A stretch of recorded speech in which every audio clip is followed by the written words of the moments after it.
Class 10 chapter number 4 हमने किया है वो है धातुकर। जैसे धातु और अधातु हम लोगों ने पढ़ लिया, ठीक। और धातु अधातु से सारी चीजों को रिलेटेड, जैसे रासायनिक गुण, भौतिक गुण, धातु किसे कहते हैं, अधातु किसे कहते हैं, ठीक। तो ये सारी चीजों को पढ़ने के बाद अब आता है धातु का निष्कर्षण, ठीक। और धातु के निष्कर्षण को हम एक अलग चैप्टर का नाम दे रहे हैं, वो होगा धातुकर। धातुकर, ठीक, जिसको मेटालॉजी कहते हैं। क्या कहते हैं? मेटालॉजी। मेटल लिख दिए ना, मेटल हो गया ना, मेटल लॉजी, ठीक। मेटल लॉजी, मेटालॉजी इसको कहते हैं, ठीक। धातुकर। अब यहां देखिए, ये धातुकर, कर्म का मतलब होता है कार्य। जो प्रोसेस हम जितना करते हैं उसी को क्या कहते हैं? कर्म कहते हैं, कार्य करते हैं, ठीक। अब यहाँ मेटालॉजी का मतलब ये है कि धातु के ऊपर किया गया, ठीक।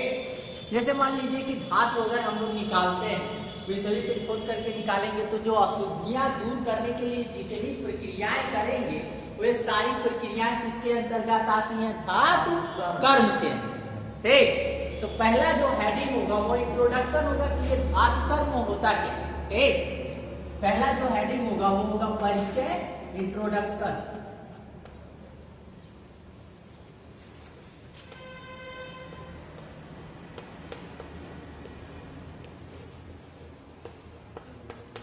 इंट्रोडक्शन, परिचय, ठीक। ये धातु कर्म होता क्या, ठीक।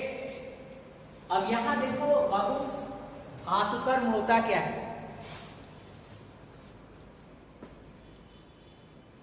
मेटलॉजी। यहां जनरली अगर कोई किसी चीज का डिफिनेशन पूछता है तो आप अपने तरीके से बनाओ, ठीक। पृथ्वी से खोद कर निकाले गए धातु, पृथ्वी से खोद कर निकाले गए धातु में अनेक प्रकार की अशुद्धियां होती हैं। उन अशुद्धियों को दूर कर शुद्ध धातु प्राप्त करने की क्रिया को ही हम लोग क्या कहते हैं? मेटालॉजी या धातु कर्म कहते हैं। अर्थात अशुद्ध धातु से हम लोग शुद्ध धातु प्राप्त करने के लिए जितने प्रोसेस यूज करेंगे उसी को हम लोग क्या कहते हैं? धातु कर्म कहते हैं, मेटालॉजी कहते हैं, ठीक। परिचय में लिखिएगा,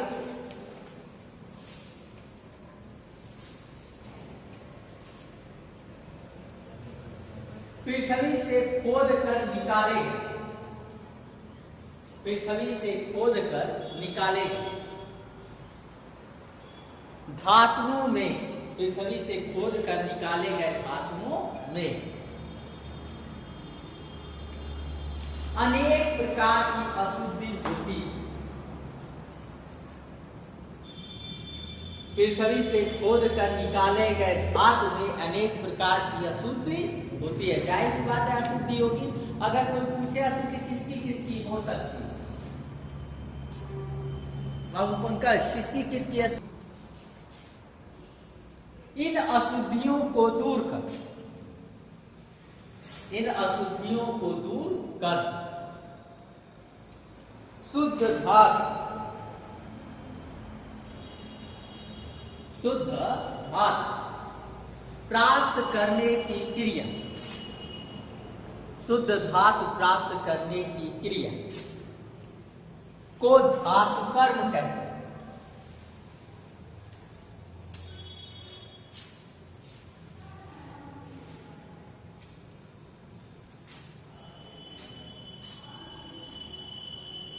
ठीक, हम क्या कहते हैं? धातु कर्म, मेटालॉजी कहते हैं, ठीक। अब आते हैं धातु कर्म हमारा हो गया, ठीक। क्या आता है धातु कर्म के अंतर्गत, ये आप लोग जान, ठीक। अगला हेडिंग है धातुओं की उपस्थिति, अर्थात धातु कहाँ कहाँ मिलता है, ठीक। और मैंने बताया था कि प्रकृति में धातु जो होता है वो पृथ्वी की भूपर्पटी और समुद्र में यौगिकों के रूप में क्या होता है? मिलता है, ठीक। पृथ्वी की भूपर्पटी में भी होता है और समुद्री जल में भी अनेक प्रकार की धातुएं होती है, ठीक। तो यहां हम लिखेंगे धातु की प्राप्ति,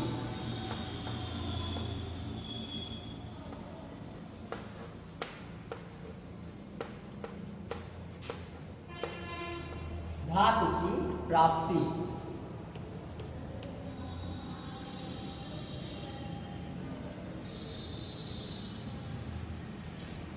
ठीक, अब यहां देखिए एक चीज हम बता रहे हैं, अधिकतम जो धातु है मैक्सिमम पृथ्वी की भूपर्पटी और हमको पर्यावरण में प्रकृति में अधिकतर धातुएं मिल जाएगी। लेकिन कुछ धातुएं ऐसी होती हैं जिनको हम बनाते हैं आर्टिफिशियल तरीके से, जिसको हम लोग रेडियो एक्टिव पदार्थ कहते हैं। और वो रेडियो एक्टिव पदार्थ को बनाया किसने था? मैडम क्यूरी ने और पियरे क्यूरी ने। ठीक, तो कुछ धातुओं को हम लोग बनाते हैं, लेकिन अधिकांश धातुएं जो है वो प्रकृति में पाई जाती है। ठीक, तो लिखिएगा धातुओं की प्राप्ति, लिखिएगा अधिकांश धातुएं प्रकृति में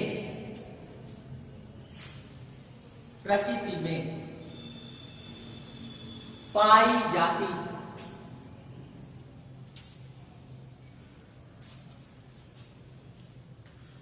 ये धातुएं पृथ्वी की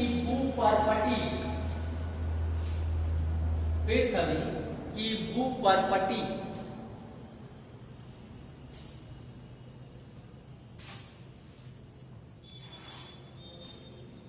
ये धातुएं पृथ्वी की भूपर्पटी का मतलब ये होता है ऊपर का। एक पृथ्वी है तो पृथ्वी के ऊपर वाला ले, भूपर्पटी तथा समुद्री जल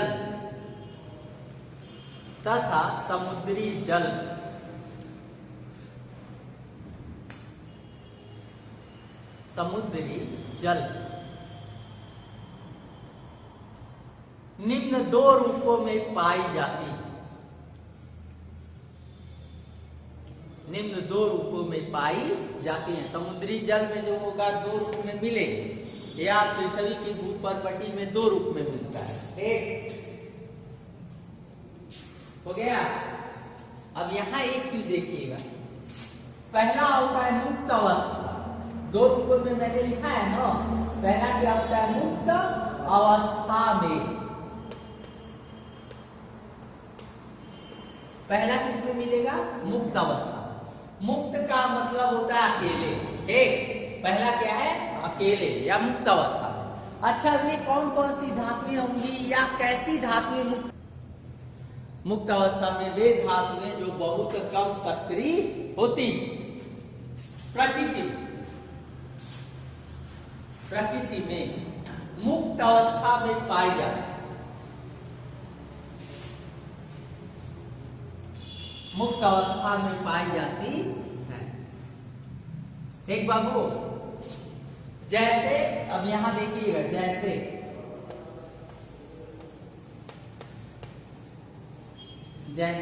ठीक, सोना का प्रतीक चिन्ह क्या होता है? AU। ठीक, आरम जिसको कहते हैं AU। ठीक, चांदी का प्रतीक चिन्ह AG, कॉमा प्लेटिनम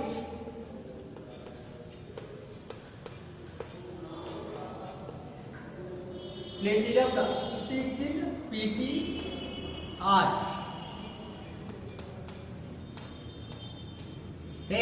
ये सभी धातुएं किस अवस्था में मिलेंगी? मुक्त अवस्था, क्योंकि ये बहुत कम सक्रिय होते हैं, ये जल्दी किसी से क्रिया नहीं करते। एक ये सभी धातुएं जो है एग्जाम्पल में जितना लिखाया गया है, ये किस अवस्था में मिलेगी? मुक्त अवस्था में। सेकेंड, यौगिक या संयुक्त अवस्था में। लिखिएगा वे धातुएं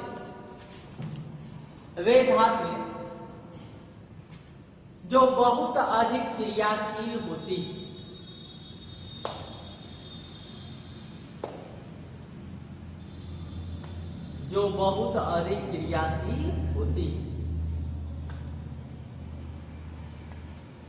संयुक्त अवस्था में पाई जाती।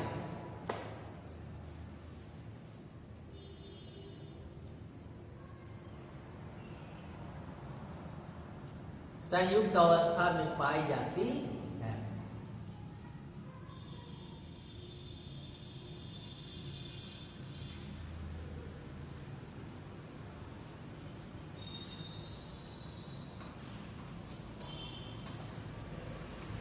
एक जैसे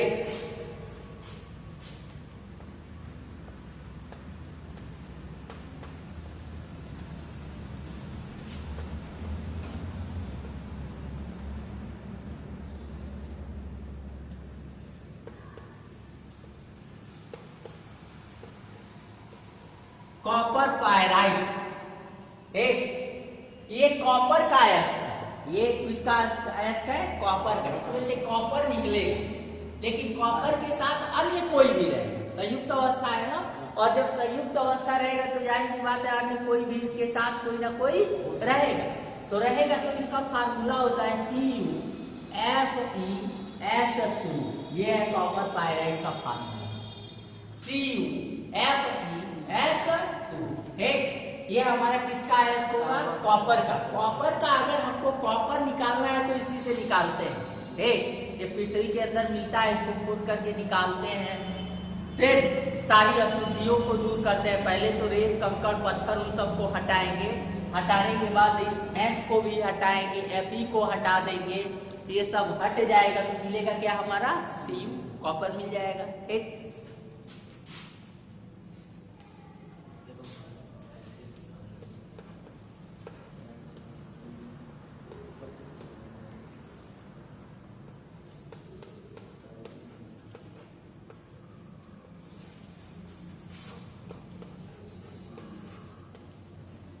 इसको हॉर्न सिल्वर कहते हैं, ये चांदी का एक है संयुक्त अवस्था में।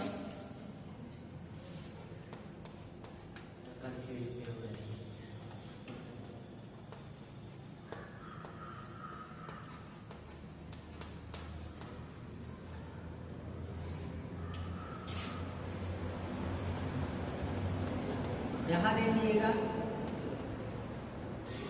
हमने बताया था चूना पत्थर से को हम लोग क्या कहते हैं, कैल्शियम कार्बोनेट और कैल्शियम कार्बोनेट यानी CaCO। यहाँ कौन सा धातु है, कैल्शियम है, यहाँ कौन सा धातु है, सिल्वर है, और यहाँ कौन सा धातु है, Cu, और ये सभी क्या है, संयुक्त अवस्था या यौगिक अवस्था में धातुएं।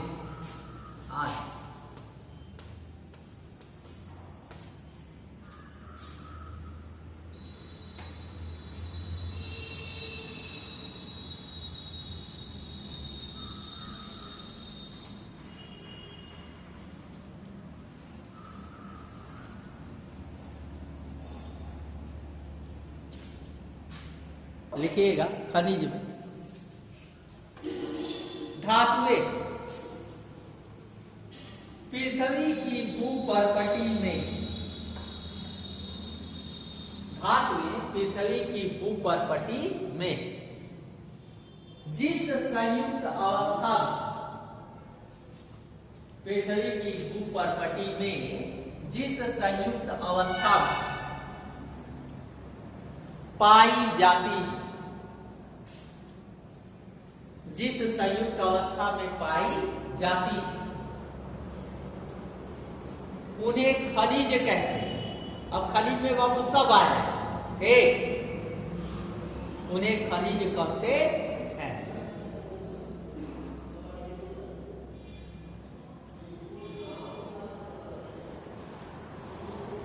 हो गया ना, अगला जो हेडिंग रहेगा वो होगा क्या, अयस्क। क्या होगा, अयस्क।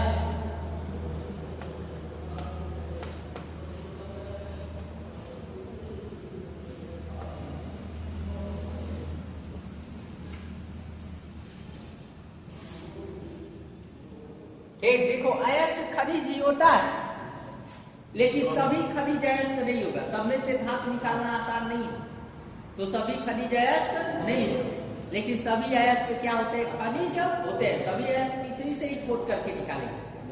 एक तो लिखिएगा, वे खनिज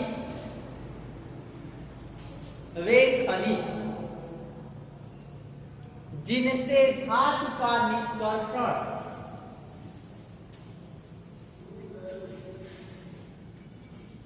जिनसे धातु का निष्कर्षण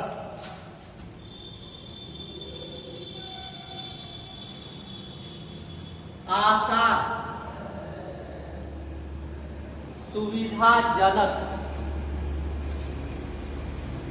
आसान सुविधाजनक, आसान कॉमन सुविधाजनक तथा कम खर्चीला होता है, तथा कम खर्चीला होता है।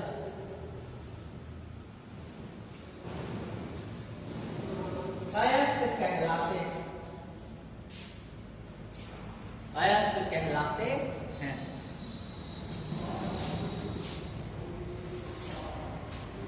जैसे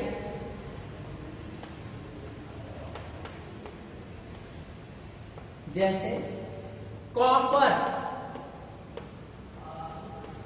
का एक अयस्क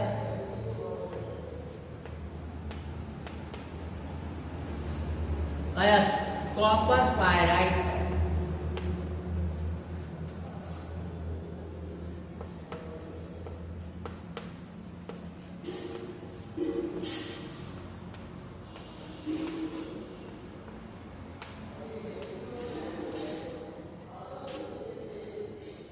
कॉपर का एक अयस्क हमारा कौन सा है? Copper pyrite. अब कॉपर पायराइट के कॉपर को निकालेंगे तो कम खर्चीला होगा, सुविधाजनक होगा, आसानी से मिल जाएगा। और अगर कोई लेंगे तो उतना आसानी से नहीं मिलेगा, इसलिए कॉपर को हम हमेशा किसमें से निकालते हैं? Copper pyrite. ठीक, ये क्या है हमारा? अयस्क। अयस्क होने के साथ साथ ये खनिज क्या है? खनिज। क्योंकि ये पृथ्वी से खोद करके निकाला गया है, पृथ्वी से में जिस रूप में धातु मिलते हैं उसको हम लोग क्या कहते हैं? खनिज। लेकिन कम खर्चीला और सुविधाजनक है तो ये खनिज के अंतर्गत और क्या होगा? अयस्क। तो अगला जो हेडिंग रहेगा वो होगा नोट। और नोट कोई खास चीज को बताता है ना नोट।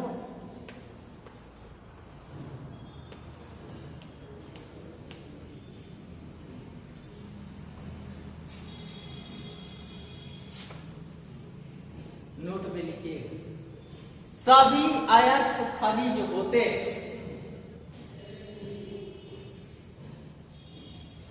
नोट में क्या लिखेंगे? सभी अयस्क खनिज होते।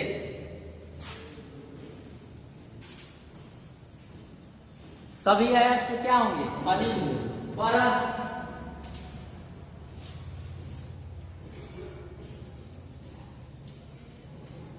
सभी खनिज अयस्क नहीं, परंतु सभी खनिज अयस्क नहीं। ठीक, सभी अयस्क खनिज होगा परंतु सभी खनिज अयस्क। अगला जो हेडिंग होगा वो होगा धातुकर्म। धातुकर्म के पद।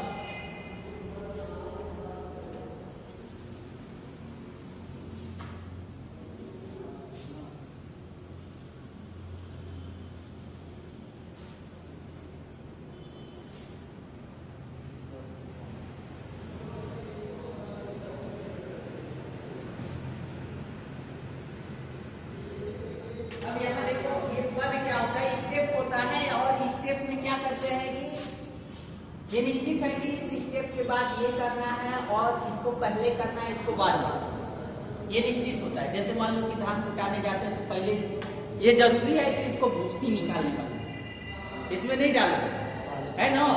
तो स्टेप वाइज सारी चीजें स्टेप वाइज करते हैं हम लोग कि पहले इसको अलग करें, फिर इसके बाद ये क्रिया करेंगे तो ये अलग हो जाएगा, फिर ये क्रिया करेंगे तो ये अलग हो जाएगा।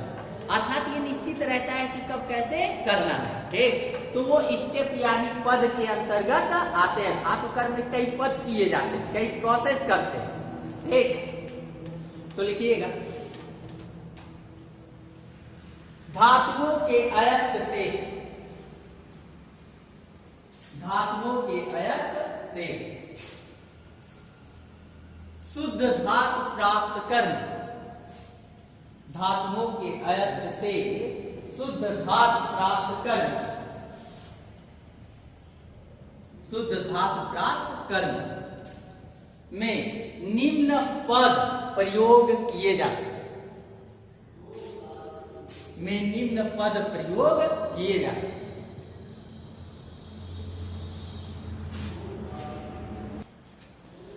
अधात्री या गैंग।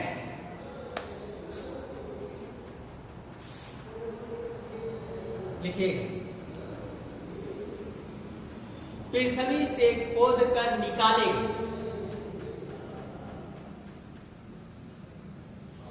या तो धातुओं की भी खदानें हैं।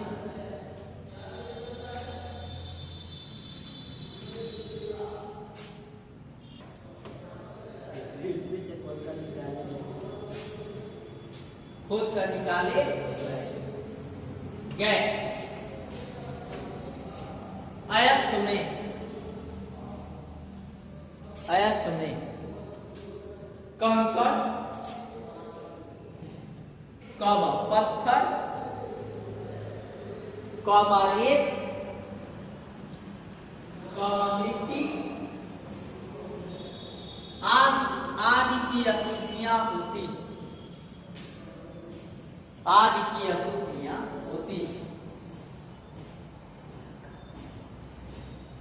इन अशुद्धियों को अधात्री या गैंग कहते हैं। अधात्री या गैंग कहते हैं।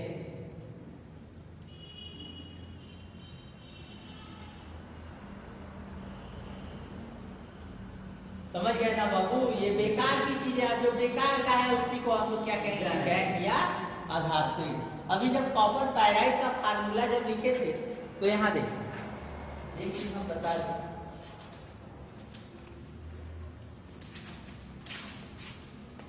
CuFeS2। यहाँ देखो, अगर कॉपर को अलग करेंगे तो अगर फेरस अलग होगा तो इसको भी हम यूज कर लेंगे, ये भी यूजफुल है। ये सल्फर है, ये भी कहीं ना कहीं यूज हो जाएगा। लेकिन कंकड़, पत्थर, रेत, मिट्टी, इन सब का यूज तो होगा नहीं, ये हमारे लिए बेकार है। और उसी को हम लोग क्या कहते हैं? अधात्री या गैंग। ठीक, अगला हेडिंग लिख चुके हो, लिखो आइए दिए निम्न है। उससे पहले वो ये वाला हेडिंग लिखिएगा, ठीक, तब जाके ये स्टेप आएगा। पहला लिखिएगा, फर्स्ट नंबर, अयस्क को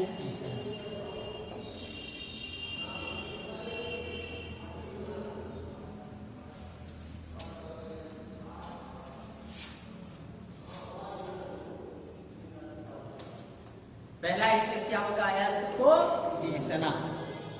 देखिए, पृथ्वी से खोद कर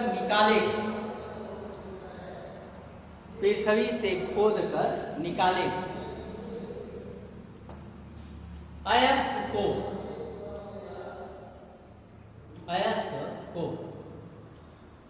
हथौड़े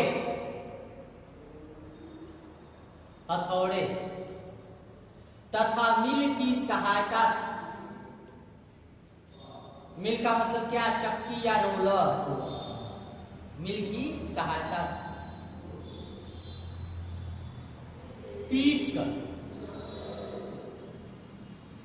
पीस कर चूर्ण बना ले।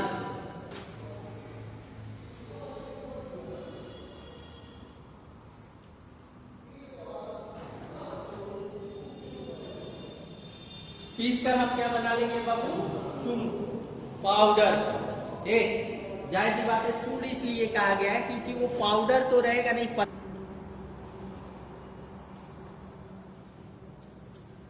ठीक, निम्न विधियों द्वारा किया जाता है। अब यहाँ देखिएगा, अयस्क का सांद्रण क्या होता है? किसी भी अयस्क में उपस्थित गैंग या अधात्री को दूर करने या बाहर निकालने की क्रिया को अयस्क का सांद्रण कहते हैं ना। ठीक, अब हो गया, अयस्क का सांद्रण करने की निम्नलिखित विधियां हैं। पहली जो विधि है सबसे ज्यादा वही पूछता है, अब वो टॉप पे है।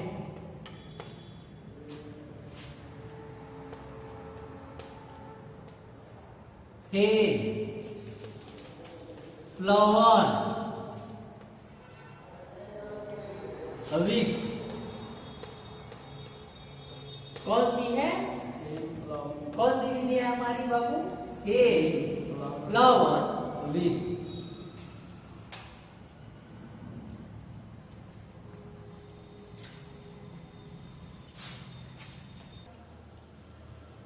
फेन प्लवन में पीसे हुए अयस्क को लोहे के एक बड़े टैंक में भर उसमें जल भर दे, उसमें जल भर दे। ठीक, लोहा का एक बड़ा सा टैंक रहेगा, उसमें अयस्क डाल करके उसमें को क्या करेंगे, जल से भर, तथा उसमें थोड़ी सी मात्रा में चीड़ का तेल डाल,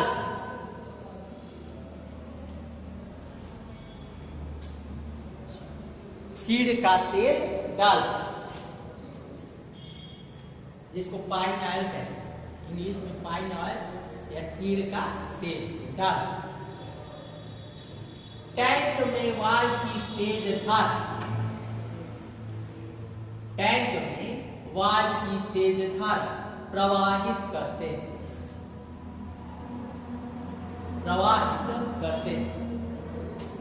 वाल की तेज धारा क्या करेंगे, प्रवाहित, जिससे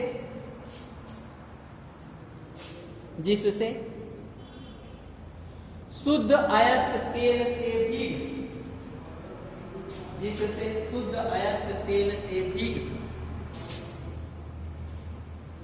झाग के रूप में तेल के भीग कर, कौन सा, कीड़ का तेल से भीग कर झाग के रूप में ऊपर तैरने लगे,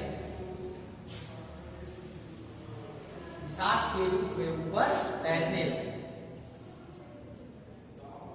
तथा शुद्धियां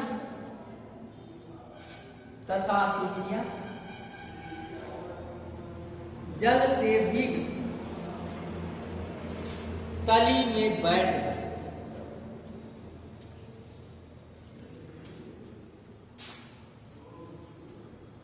तथा शुद्धियां जल से भीग कर तली में बैठ गए। अब देखो, तेल बाबू हल्का रहेगा, तेल से जो भीगेगा वो कहाँ जाएगा, ऊपर, और पानी क्या होता है, भारी होता है ना, तो जो जल से भीगेगा, मिट्टी और जो रेत होगा वो जल से भीगेगा और तली में क्या होगा, ठीक। और यहाँ देखो वायु की तेज धारा इसलिए प्रवाहित करते हैं, हल्का सा तेल डाल दिया और तेल डालने के बाद जब वायु की तेज धारा प्रवाहित करते हैं तो जानते हैं जैसे वायु जाता है किसी विलयन में तो झाग उत्पन्न, तो अयस्क हमारा क्या होगा, शुद्ध झाग के रूप में ऊपर रहेगा, शुद्धियां सब तली में बैठ जाएंगी और हमारा सांद्रण हो जाएगा ना, अलग अलग हो गया। ठीक, अब यहाँ देखो, अब ये कहोगे कि सर जी फिर प्लवन विधि किसके लिए इस्तेमाल करेंगे, फार्मूले में अगर कहीं यस है, यस अर्थात एस जिसके भी फार्मूले में रहेगा वो सल्फाइड है, कौन सा आयन होगा, सल्फाइड। एक, और सल्फाइड आयन के जितने भी रहेंगे उनका साधारण किस विधि द्वारा करेंगे, एक जैसे कॉपर पायराइड CuFeS2 है ना, सल्फर सल्फाइड आयन है, तो उसका साधारण किस विधि द्वारा, अगर लौह विधि होगा चुंबकीय